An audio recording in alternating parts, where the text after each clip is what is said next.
Fala, galera! Mais um React de notícias saindo do fono aqui no Jornal Portuário, direto do YouTube para você. E o tema de hoje, meu amigo, é daqueles que mexem com os portos do Brasil, literalmente. É verdade. A gente vai se aprofundar e, com perdão do trocadilho, na negociação que está rolando entre BNDES e a Autoridade Portuária de Santos, a APS, para a concessão do Canal de Santos. E quando a gente fala do Canal de Santos, a gente está falando do coração do comércio exterior do Brasil, né? O Porto de Santos, gigante da América Latina, movimentando uma quantidade absurda de cargas todo santo dia. Não é só um canal, né? É a porta de entrada e saída de boa parte da nossa economia. Por isso que a gente está aqui hoje para entender essa negociação que está em jogo, quais os impactos e principalmente o que isso significa para você que está aí do outro lado acompanhando a gente. Porque, no fim das contas, essa história toda vai reverberar no nosso dia a dia, pode ter certeza. Com certeza. A gente vai destrinchar tudo, os prazos, os investimentos, as expectativas. A ideia é te dar uma visão completa para você formar a sua própria opinião sobre esse assunto, que, vamos combinar, é estratégico para todo o país. Então vamos lá, começando pelo básico, o que exatamente está sendo negociado? Bom, em linhas gerais, o BNDES e a APS estão costurando a concessão do Canal de Santos para iniciativa privada. Isso mesmo. A ideia é passar a gestão do canal para empresas privadas, que vão ser responsáveis pela administração, operação e, claro, investimentos. E não é uma concessãozinha qualquer não, estamos falando de um prazo de até 30 anos, hein? 30 anos! É tempo pra caramba, né? Sinal de que a coisa é séria, um projeto de longo prazo para modernizar de verdade o canal. Não é só um tapa-buracos, não. É um plano para transformar o Canal de Santos numa via ainda mais eficiente e preparada para os desafios do futuro. Exatamente.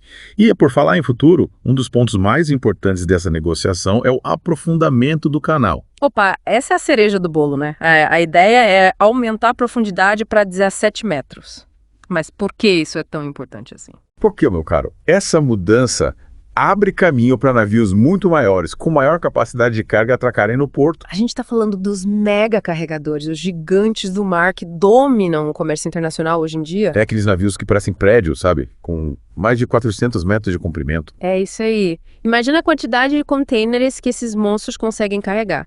E se o Canal de Santos tiver profundidade suficiente, ele vira um ponto estratégico para receber essas embarcações. E aí o Porto de Santos ganha uma baita vantagem competitiva, se consolidando como um dos principais hubs logísticos da América Latina. É como se a gente abrisse uma super autoestrada para o comércio global, né? Atraindo mais negócios, mais investimentos, mais oportunidades para o Brasil. Exatamente. E tem outro ponto importante. Com navios maiores, a gente aumenta a eficiência do transporte marítimo, reduzindo o custo do frete por unidade transportada. Isso significa, na prática, produtos mais baratos para a gente aqui no Brasil e produtos brasileiros mais competitivos lá fora. O impacto em cadeia. A economia como um todo sente os benefícios. Mas não adianta só aprofundar o canal e esquecer dele, né? Manutenção é fundamental. Ah, com certeza. Imagina o caos se o canal assorear, se tiver algum problema de sinalização. Atrasa tudo, causa prejuízo, coloca em risco a segurança da navegação. É como uma estrada, né? Tem que ter manutenção constante para garantir que o fluxo continue rolando sem problemas. Exatamente.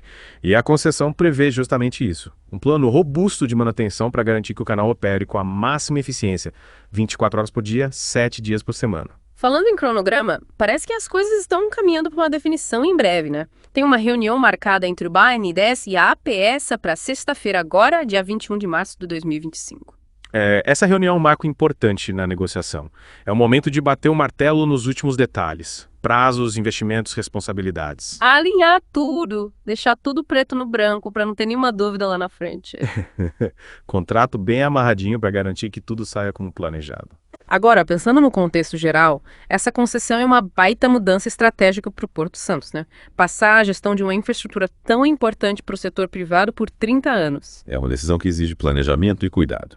A gente sabe que o setor privado tem expertise em gestão e costuma ser mais ágil na hora de implementar mudanças. Sim, a ideia é injetar dinamismo na administração do porto, atrair investimentos, modernizar os processos. E essa modernização, por sua vez, deve aumentar a capacidade operacional do porto, né? Com certeza.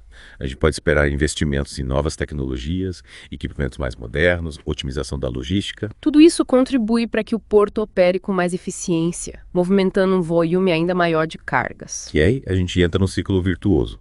Mais eficiência, mais competitividade, mais investimentos, mais empregos. E o Porto de Santos se consolida ainda mais como um hub logístico de referência, não só na América Latina, mas no mundo todo. É a ambição, né? Transformar o Porto de Santos num player global de primeira linha. E com potencial para isso, a gente sabe que tem. Bom, pessoal, para a gente amarrar essa conversa de hoje, vamos recapitular os pontos principais. Bora lá. A negociação entre o BNDES e a APS gira em torno da concessão do Canal de Santos para iniciativa privada por um período de até 30 anos. Isso com o objetivo de aprofundar o canal para 17 metros, modernizar a infraestrutura e, claro, garantir uma manutenção constante e de qualidade. E a sexta-feira agora promete ser decisiva, com a reunião marcada para afinar os últimos detalhes da concessão. A gente vai ficar de olho para acompanhar os próximos capítulos dessa novela. E para você que está ligado aqui no React, fica a pergunta. Como essa modernização do Porto de Santos pode impactar o seu dia a dia? Pensa aí. Os produtos que você consome, as empresas que você conhece, o preço das coisas, tudo isso está conectado com a eficiência do nosso sistema portuário. E para ir além, que outras áreas da infraestrutura brasileira você acha que merecem atenção especial para a gente decolar de vez no cenário global? A gente sabe que o Brasil tem um potencial enorme, mas precisa investir em logística, em tecnologia, em inovação. É isso aí. A gente precisa pensar grande, pensar no futuro, pensar em como construir um Brasil mais competitivo e próspero. Valeu pela companhia, pessoal. A gente se encontra no próximo React com mais notícias e análises sobre o mundo da logística e do comércio exterior. Tchau.